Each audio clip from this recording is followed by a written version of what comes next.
Ini emang anime lama, tapi anime zaman wibu abad pertengahan ini bisa bikin kalian nangis. Mau kalian dari generasi manapun, kemungkinan besar kalau kalian nonton anime ini kalian bakal nangis. Kenapa aku baru bahas Shigatsu wa Kimi no Uso atau Your Lie in April? Karena ya aku males banget gitu buat nonton anime-anime sekarang, dan aku lebih milih untuk rewatch anime yang kemarin-kemarin. Selain itu aku juga mau menilai ulang. Apakah ini bener-bener aku suka sama animenya karena emang bagus? Atau emang karena waktu itu aku nontonnya waktu pas masih bocah, masih belum banyak referensi. Jadi sahabat denial wibu semua, ayo kita bahas Shigatsu wa Kimi no Uso atau Your Lie in April. Kalau misalnya kau belum nonton Your Lie in April atau Shigatsu wa Kimi no Uso, aku nggak tahu apa yang terjadi dengan hidupmu. Karena anime ini bener-bener ya anime yang cukup rame pada zamannya. Dan kemungkinan besar kalau mau ditonton sekarang pun masih cukup relevan gitu. Salah satu bukti relevannya anime ini, kalau kalian tanya ke orang-orang, apa anime yang paling sedih yang pernah kau tonton? Ya kemungkinan mereka bakal jawab anime ini. Pertanyaannya adalah kok bisa gitu ada yang belum nonton animenya? Dan kalau misalnya pun kalian belum nonton anime ini, gak usah maksain diri buat nonton animenya lewat cerita singkat. Atau misalnya lewat anime yang dipadet-padetin gitu. Karena itu adalah hal yang sangat-sangat imbesil. Karena itu adalah hal yang bodoh. Dan kalau misalnya kau adalah orang yang nonton anime ini lewat cerita singkat, aku yakin kau nggak bakal bisa menikmati anime ini. Nggak bakal bisa tahu seberapa indahnya penceritaan di anime ini. Sebelum kita ngebahas animenya, aku mau mengingatkan kalian dulu tentang bagaimana cerita di anime ini untuk refreshing memory. Jadi ceritanya kayak gini. Suatu hari ada cowok yang namanya Arima. Dia itu jalan-jalan ke taman. Terus dia mendengar musik dari pianika dan dia terpanah sama cewek yang memainkan musik di pianika itu. Nah, si cewek tadi itu ternyata suka sama sahabatnya Arima, sahabatnya cowok tadi, yang namanya Ryota. Dan di sini Kaori mencoba mendekati Ryota lewat Arima dan menjadikan Arima sebagai Yujin A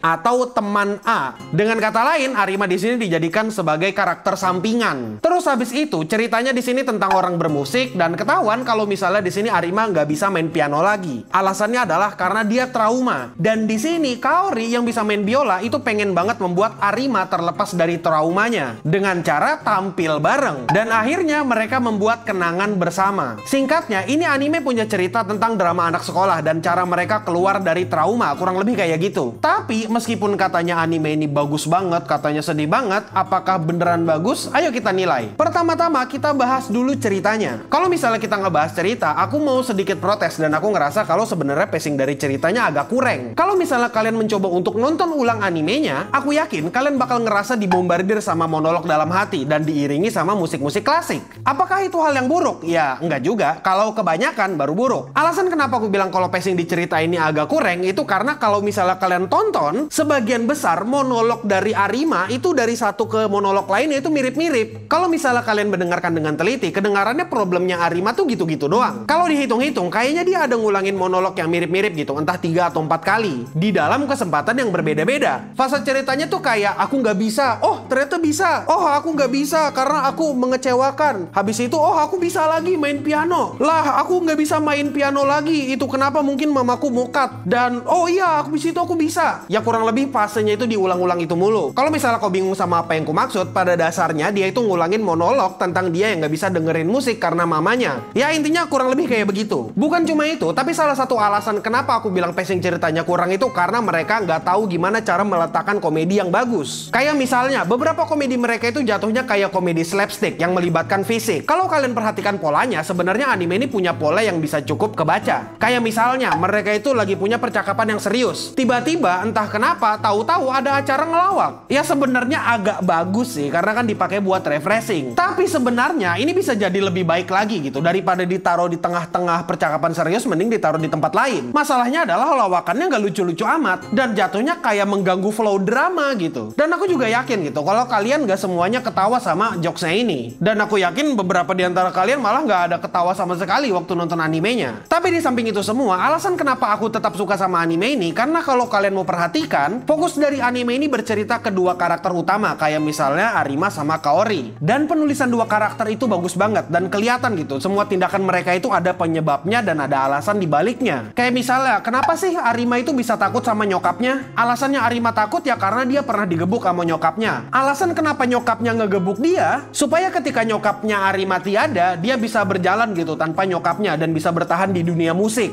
Terus habis itu alasan kenapa Arima nggak bisa main musik. Alasannya itu karena dia berpikir mamanya sakit itu karena dia nggak bisa bermain piano dengan baik. Dan itu kenapa ketika mamanya tiada, dia merasa bersalah banget dan merasa dihantui sama mamanya. Dan akhirnya Arima jadi trauma lagi. Contoh lainnya juga ada di alasan kenapa Kaori itu mau mendekati Ryoma. Alasannya karena dia tahu dampak kalau dia mendekati Arima itu bagaimana. Takutnya Arima bisa mengalami trauma yang sama 2 kali. Sebenarnya itu baru sebagian kecil dari banyak contoh yang ada di anime ini, yang menggambarkan seberapa bagusnya penulisan dari 2 karakter itu. Dan kalau misalnya kalian mau mikir dan mau mencerna dialog dengan baik dan benar, kemungkinan besar pengkarakteran mereka ini benar-benar jadi bagus banget. Nah, tadi kan udah tuh bahas masalah penceritaan dan pengkarakterannya. Sekarang kita bahas ke musiknya. Karena ya ini anime musik. Sampai sekarang aku jarang banget ngeliat anime yang punya musik klasik gitu. Dan kalau nggak salah yang terakhir kulihat ada musik klasik itu kayak Attack of Destiny. Dan itu pun mereka anime action gitu. Kayak mereka action pukul-pukulan tapi pakai musik klasik. Dan kalau misalnya kau tanya ke aku, bagaimana pemilihan musik klasik dan musik klasik ini direpresentasikan di anime ini, aku bakal ngerasa kalau anime ini bener-bener kayak, aku angkat tangan men, ini bener-bener jago lah pada dasarnya. Mereka itu bener-bener tahu musik apa yang mesti mereka pakai dalam dialog-dialog tertentu. Itu kenapa aku ngerasa kagum men buat anime ini. Kayak misalnya waktu Arima duet sama Kaori, di sini mereka kan masing-masing mau jadi egois. Dan ketika mereka pakai musik introduction and rondo corps,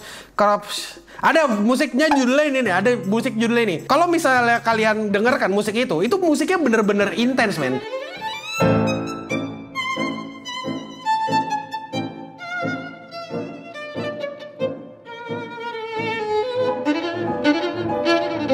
Terus habis itu waktu mereka lagi mainin Twinkle Twinkle Little Star, aku ngerasa kayak iya lucu, menenangkan hati banget gitu. Ternyata benar kalau piano tersebut adalah piano yang bahagia. Sampai akhirnya Arima berhenti main di tengah-tengah. Dan di situ langsung kelihatan gitu traumanya Arima dan flashback-flashbacknya dia gitu. Atau misalnya lagi di episode 13, salah satu episode yang bikin aku nangis gitu. Entah kenapa aku ngerasa itu musiknya bagus banget men, pemilihan musiknya. Pas bagian musiknya kedengaran sedih yang kayak gini, terus aku ngedenger mamanya Arima memikirkan masa depan anaknya. Apakah dia bisa hidup dari musik? Kalau dia ketiduran di sembarang tempat, apakah nanti dia bakal sakit? Dia kan gak bisa olahraga. Kalau misalnya nanti dia luka karena olahraga gimana? Ketika aku mendengarkan monolog itu disertai dengan musik ini, aku ngerasa kayak damn, ini bagus banget. Aku ngerasa kayak tersentuh gitu. Tapi intinya kalau misalnya ngomongin masalah musik, aku ngerasa banyak pemilihan musik yang bagus dengan momen yang bagus. Ya, tapi aku agak bego soal musik. Jadi aku cek sendirilah animenya. Dan menurutku anime ini adalah anime yang cocok banget buat kalian yang baru mau masuk ke genre musik klasik. Jadi ya tolong ditonton anime ini dan jangan nonton lewat alur cerita. Menurutku sendiri, meskipun kadang-kadang monolog di anime ini agak membosankan, tapi sebenarnya pemilihan musik yang tepat bisa bikin kita masuk ke dalam pikiran karakternya. Emang sepenting itu musik di anime ini. Anime ini menunjukkan kalau misalnya musik itu bisa jadi inspirasi dan cara orang berkomunikasi. Dan yang terakhir yang mau kubahas adalah bagian yang paling membosankan, bagian yang mungkin kalian gak peduli. Iya betul, aku mau ngebahas animasinya. Aku nggak bisa ngomong banyak soal animasinya. Kalau misalnya kalian perhatikan, anime ini ada banyak banget adegan orang yang main musik. Dan adegan main piano itu cukup susah untuk dibikin. Apalagi kalau misalnya gerakan tangannya itu disesuaikan sama musik. Bisa dibilang bagaimana gerakan karakter anime ini memainkan musik itu cukup revolusioner di zamannya. Dan kayaknya ya sepengetahuanku nggak banyak gitu anime musik yang punya adegan main musik yang dianimasikan sebagus ini. Terakhir yang kulihat itu ada di Bocchi the Rock. Kalau nggak salah waktu Bocchi main gitar, itu cukup bagus lah. Terus adegan lain yang menurutku bagus dan cukup bisa di-highlight itu adegan di episode 1 yang di awal-awal. Yang pertama kali si Kaori mainkan pianika tuh sambil telanjang kaki. Ya, itu ada foto kaki.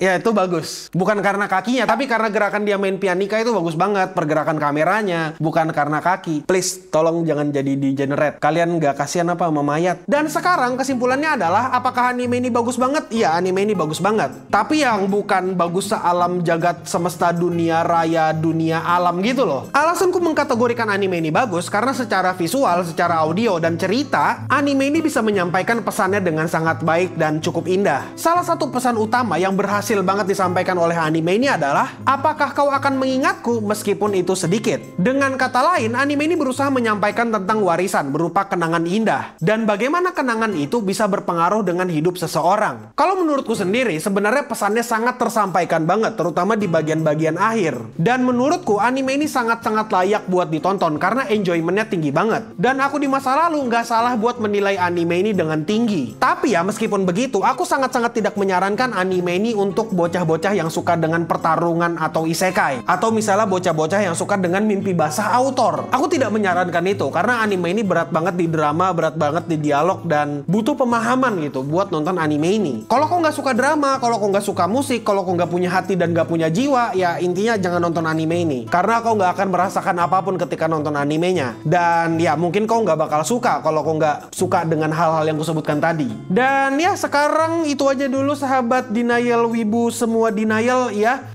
Aku admin Yami untuk sekarang stay clean and sound. Nah, sekarang aku mau ngomongin ini nih. Mau ngomongin masalah Kaori dan Cicak. Apa hubungan antara Kaori dan Cicak? Cicak itu nempel di dinding. Kaori waktu itu jalan pegangan sama dinding. Terus habis itu dia jatuh. Aku nggak tahu itu lucu atau enggak, tapi kayaknya nggak lucu deh. Ah, kartun ini nggak ada yang peduli. Mau mengenang kah, Wir?